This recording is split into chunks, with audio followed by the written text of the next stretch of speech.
A quiet decision inside the Pentagon has started a wave of speculation across military circles. The world's most powerful aircraft carrier, the USS Gerald R. is ready for deployment, yet it is not being sent back into the tense waters of the Strait of Hormuz. For weeks, analysts have asked the same question again and again. Why would the United States Navy hold back its most advanced carrier when tensions are rising in the Middle East? The answer is not simple, and it begins with a line many insiders call the carrier Redline. This is the invisible boundary where strategy, risk, and global politics collide. Before we go deeper, take a second to subscribe to WorldScope News so you don't miss the hidden stories shaping global power. If you enjoy deep military breakdowns like this, you're going to want to stay with us until the end. The Strait of Hormuz is not just another waterway on the map. Nearly 1/5 of the world's oil passes through this narrow corridor every single day. Every tanker moving through that passage carries energy that powers cities thousands of miles away. One disruption here can shake global markets overnight. For decades, the United States has maintained a strong naval presence near these waters. Aircraft carriers often serve as floating air bases designed to project power instantly. The USS Gerald R. represents the newest generation of that power. It carries advanced radar systems, electromagnetic launch technology, and a massive air wing capable of dominating the skies. On paper, placing the Ford in the strait would send a powerful message. It would signal overwhelming American presence and immediate military readiness. But strategy is rarely about showing everything you have. Sometimes, the most powerful move is choosing where not to deploy. Military planners understand that the Strait of Hormuz is one of the most dangerous choke points on Earth. Its narrow waters make large ships more vulnerable than many people realize. Missiles, drones, and fast attack boats can quickly swarm a large vessel in confined waters. Even the most advanced carrier must consider geography. Another factor shaping this decision is the growing capability of Iran's missile arsenal. Over the past decade, Tehran has invested heavily in anti-ship systems designed specifically for crowded waterways.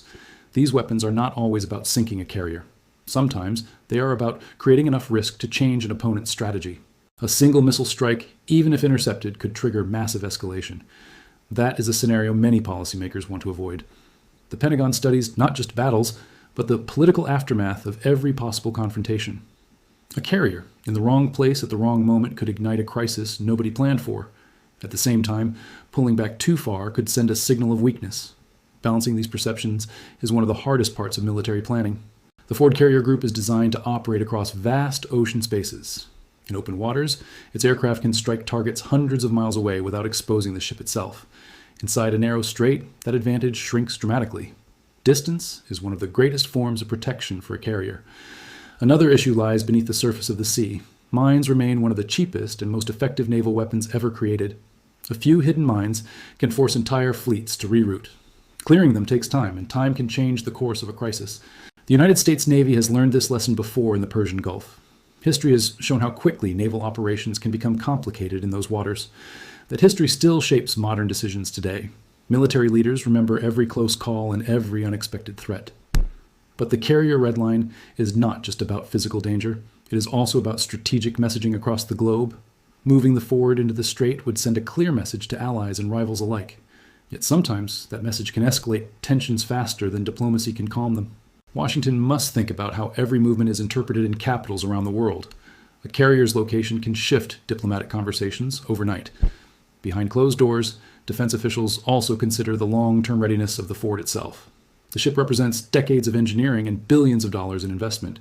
Protecting that capability is critical to national defense. Losing or severely damaging such a vessel would have enormous consequences. Carriers are powerful, but they are also symbols. They represent the visible edge of American military influence. When one appears near a conflict zone, cameras follow and headlines spread instantly. The world watches every move. That visibility means every deployment becomes a calculated decision. Nothing about it is random. Some analysts believe the Pentagon wants to keep the Ford unpredictable. If adversaries cannot track its exact plans, they cannot prepare for them. Strategic uncertainty can be a powerful deterrent. Not knowing where the carrier might appear next forces opponents to spread their defenses. Meanwhile, other U.S. naval assets remain active in the region. Destroyers, submarines, and surveillance aircraft continue to monitor the strait closely. These platforms often operate with less visibility than a carrier strike group. Sometimes, quieter forces can perform the same mission with fewer risks. The public conversation often focuses on large ships because they are dramatic. But modern warfare depends on a network of systems working together. Satellites track movement across vast ocean areas. Intelligence teams analyze every signal, radar sweep, and communication. In this invisible battlefield, Information can be more powerful than firepower. Knowing what an opponent plans can prevent conflicts before they begin. The Ford Carrier Group also plays a role in global readiness beyond the Middle East. The Navy must be prepared for challenges in multiple regions at the same time. Sending the carrier too deep into one hotspot could limit flexibility elsewhere. Strategic planners constantly weigh those trade-offs. Every decision also considers the safety of the thousands of sailors aboard the ship. Behind every military asset are human lives and families waiting at home. That reality shapes how commanders evaluate risk. Technology may dominate the headlines, but people remain at the heart of every mission. Another layer of complexity involves allied partnerships. Countries across the region watch U.S. deployments closely. Some allies want stronger presence for reassurance. Others worry that dramatic military moves could spark further tension. Diplomacy often works quietly alongside military planning. The two are rarely separate. Inside the Pentagon, teams simulate countless scenarios. They run digital war games testing what might happen if a carrier entered the strait during a crisis. These simulations explore missile attacks, drone swarms, electronic warfare, and rapid escalation.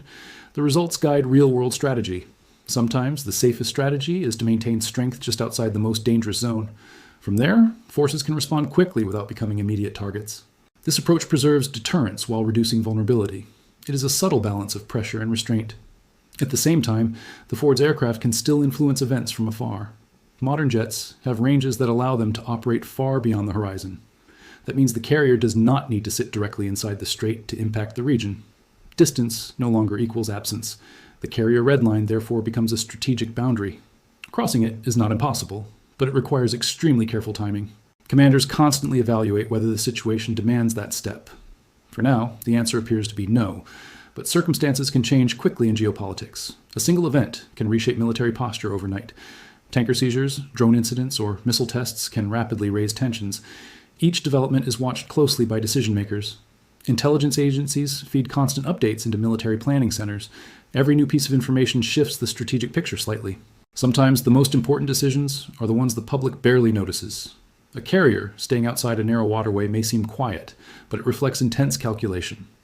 Behind that decision are analysts, commanders, diplomats, and political leaders debating risk. Their conversations rarely reach the headlines, yet those discussions shape the stability of entire regions. The movement of a single ship can alter global energy markets. It can influence diplomatic negotiations happening thousands of miles away. It can even affect the confidence of allies who rely on U.S. security commitments. The Ford therefore carries more than aircraft and sailors. It carries strategic weight that extends far beyond its steel hull. Choosing where that weight is placed matters enormously. Sometimes positioning is everything. Many viewers assume military strength is about constant forward movement. In reality, restraint can be a form of strength too. Knowing when not to push forward can prevent crises before they begin. That wisdom often comes from decades of experience. Veteran commanders understand how quickly small incidents can spiral. The Strait of Hormuz has seen those moments before. Tankers damaged, patrol boats confronting each other, aircraft flying dangerously close. Each episode adds another lesson to the strategic memory of the region. Those lessons now shape the carrier redline policy many insiders discuss. It is not written in public doctrine, but it guides real decisions. For the Ford, that means remaining powerful but not predictable, ready but not exposed. This careful balance allows the United States to maintain influence without escalating tensions unnecessarily. It is a quiet form of strategic control. Still, the debate continues among experts and analysts. Some believe a stronger visible presence would deter threats more effectively. Others argue that large ships in narrow waters create unnecessary vulnerability. Both sides raise important points. What is certain is that the Ford remains one of the most capable warships ever built. Wherever it deploys, it changes the strategic equation. And that is exactly why its movements are so carefully controlled. Every mile it travels sends a message. If you've made it this far, drop a comment below and tell us what you think. Should the USS Ford enter the Strait of Hormuz, or is the Pentagon right to hold it back? Your perspective helps shape the conversation here on WorldScope News. We read many of your comments, and they inspire future investigations. Also share this video with someone interested in global security and military strategy. These stories deserve more attention than they often receive. Because sometimes the biggest global decisions happen quietly, far from public view.